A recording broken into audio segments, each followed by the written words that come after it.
I've got a couple great guests with me. I'm going to introduce one in just a second. But the most important person for me today is the most important person for me for the last 20 years. That's literally tonight is 20 years since our first date.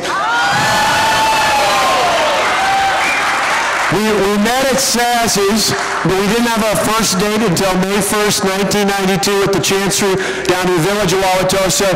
It's my wife, my love, the First Lady of Wisconsin, Tonette, who's here with us.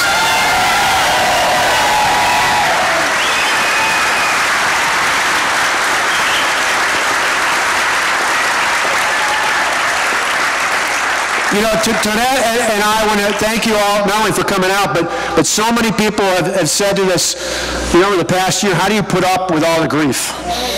You know, how do you put up with the thousands of people that were busted in front of your house?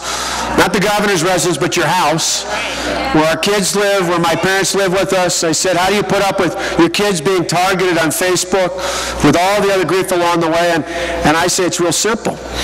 You see, for every one person like that, there are 9 or 10-fold that I meet at factories and farms and small businesses all across the state who say, Governor, we're praying for you, and that means the world to us, so we appreciate it.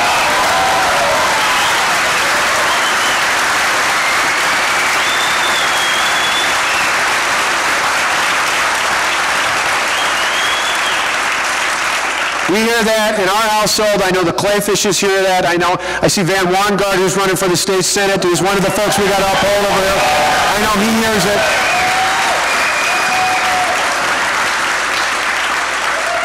We know just how important that is, and we appreciate it. Now, I'm here in a moment. I'm going to introduce somebody who's got about a year, well, literally a year ahead of me in this battle. A battle to put the power back in the hands of the people, the taxpayers, the hardworking taxpayers of the state. But I want to share a couple thoughts with you real quick before I introduce my good friend Chris Christie. And you know, it's interesting. Last year when we came into office, people said, why did you act so quickly? I said, it's real simple. Wisconsin couldn't wait. We faced both an economic and a fiscal crisis, one of the largest in the country, one of the largest in our state's history, and we had to act on it right away. And let's look 15 months later. Because of our actions, the actions we took together to help put the power back in the hands of the people and not in the hands full of just a limited number of big government union bosses, we put the power back where it belongs, in the hands of the people.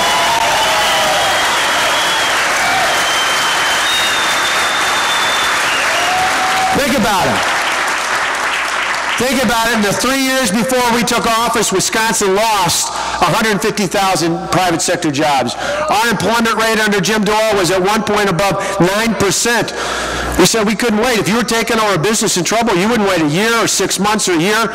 You would act on it right away. And that's exactly what we did.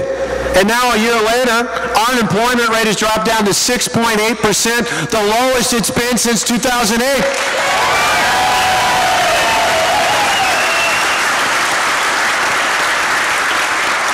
We've seen some 15,600 new private sector jobs in the first 3 months of this year, and our unemployment rate is doing a whole lot better. It's 2 points better than our neighbors to the south in Illinois.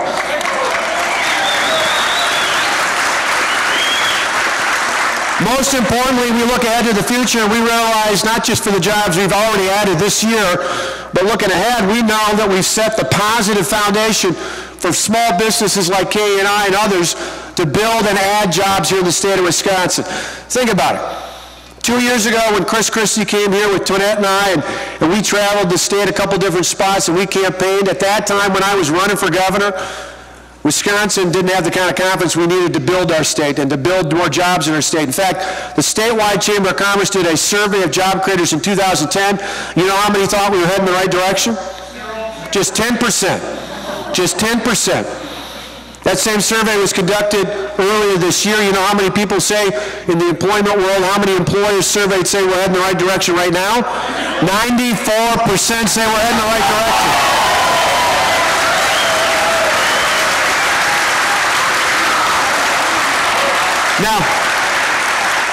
Now I'm competitive, so I want to know what's wrong with the other 6%. But I think we're heading the right direction. You know, another survey just came out last week, and 87% of those surveyed employers said they're going to add more jobs in 2012. But in so many of those surveys, you know what the biggest concern they have about whether they're going to add those jobs now or a few months down the road? It's the recalls. It's the recalls, because you see, they understand that we can either go forward or backwards. We go back to the days when Jim Doyle was the governor, the same days we'd be going down if Tom Barrett or Kathleen Falk or any of the others would become governor of the state, the days when we had double-digit tax increases, billion-dollar budget deficits, and record job loss. We see that right now in Illinois. We see how that doesn't work with 8.8% unemployment. Or instead, we can use the positive foundation that we built together to move this state forward, to move Wisconsin forward, and with your help, that's exactly what we're going to do.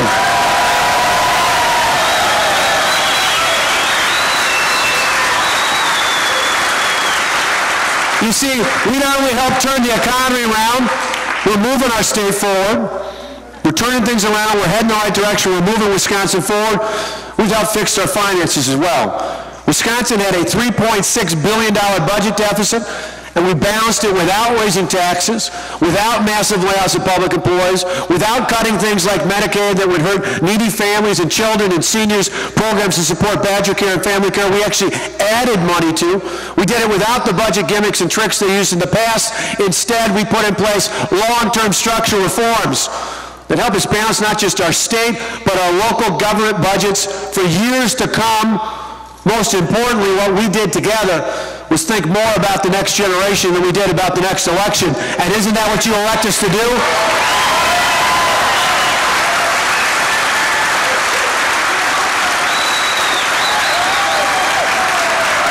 And most importantly, we make the government work better for the people we elected to serve. Think about it. Years ago, before our reform, school districts all across the state overwhelmingly had to buy their health insurance through just one company. Today, that reform is gone. That issue is gone. Our reforms have empowered our schools and local governments to bid out things like health insurance. That's allowed schools to save tens of millions of dollars. That's money that goes right back into the classroom to help our kids get a great education.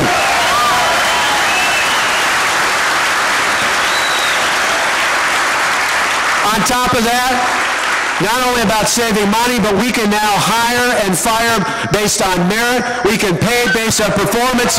That means we can put the best and the brightest in our classrooms, and we can keep them there. We're the ones standing up for education. We're the ones standing up for kids. We're the ones that want a better Wisconsin.